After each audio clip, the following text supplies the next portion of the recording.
at the guard position, just so you know, back in the day, we always used to say that right guard was ostensibly the easiest position to play on the offensive line because it was for a right-handed quarterback, right? Because it was right there. It was, to the right side, not blind side, of course, and it was very close. It's obviously a very rough and tumble position to play. And when we kick off our mode and our evaluation of guards, we've talked about it with the tackle position, and I felt like someone told me the other day, like, T, you were like spitting. You were so excited about talking about the tackles. And I get excited about talking about them because I know how so damn important they are. And when you have a guard and you're looking at the guard as a run blocker and as a pass blocker, let's start with the run block element.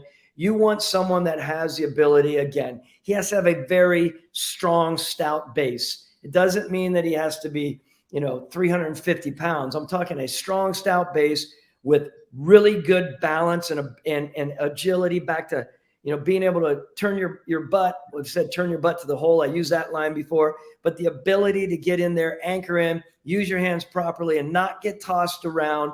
Very good eyes and vision in the game, coming off the ball with quickness and explosiveness and ability back to steering. Really, really important at that guard position. I look back and I think about guys who have leverage. And I've mentioned this in one of our discussions. We love guards in the NFL who have a background in wrestling. I don't know if everyone knows that or not. I mean, it is such a good indicator of how that player is in the middle of it all. It's, again, tough ass position.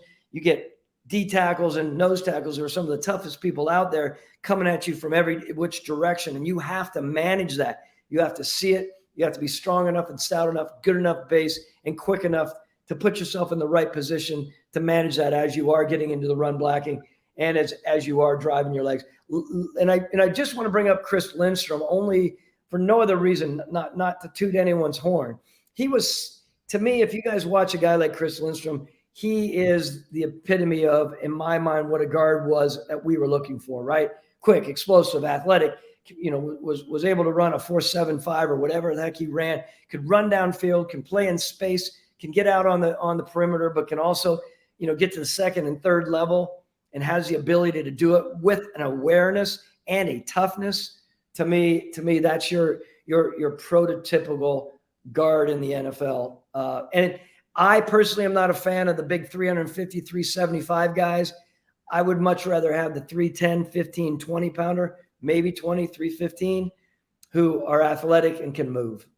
Yeah, it's interesting that you brought up right guard because I want to bring up an anecdote. When I was first at Pro Football Focus in 2017, I went and visited a team. It was the first time I ever been in a team facility. So like you have eyes wide open.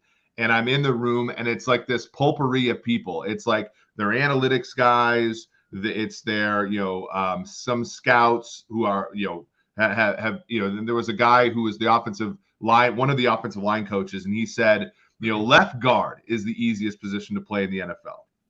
And I said, well, maybe it wasn't easiest, but he said the least important. And the way that he put it, so it's interesting because those two are not the same thing, by the way. Like hardest and least important are not the same thing. But he said, and I want to get your take on this, which is very interesting. He said, and this was 2017, so just think about the state of the league at the time. But he said, given where defensive linemen are now and the athletic mismatch that a lot of them are, and the way that sort of offenses are run now where basically, if you're a right-handed team, you'll have the nose shade on the left side of the offense's left side of the center, and then you'll have the 3-tech over the right guard, and then you'll have like the rush end over the tight end tackle, and then you have kind of the base end the rush end over the left tackle, and the base end over the right tackle. Like that's how he said it. So the left guard was oftentimes uncovered. It was one. And so the right guard was always over that 3-tech, which is always guys like Aaron Donald and Fletcher Cox and those kind of things. And so the left guard was always this player that sort of like helped out the left tackle or helped out the center. And so it was like this position where the guys float around. But to your point, right guard, right? The reason maybe it wasn't as hard is because there's a huge variance in what you get at 3-tech in the league. A lot of 3-techs are so good no one can block them. And a lot of three techs are so bad that everybody, like, yeah, I don't mean to, but there was always this guy that played for the Vikings named Shamar Stephen, and literally everybody in the league could block him. And then Aaron Donald was like the anti-Shamar Stephen when no one could block him. And so who gives a crap who your right guard is in those situations? You're getting the same output. And so I went back and looked at the play-by-play data at PFF, and I sent this guy an email. I'm like, well, hell, holy shit, you're right. The left guard's grade had the smallest influence on how the offense performed in the passing game and the running game, which I thought was interesting.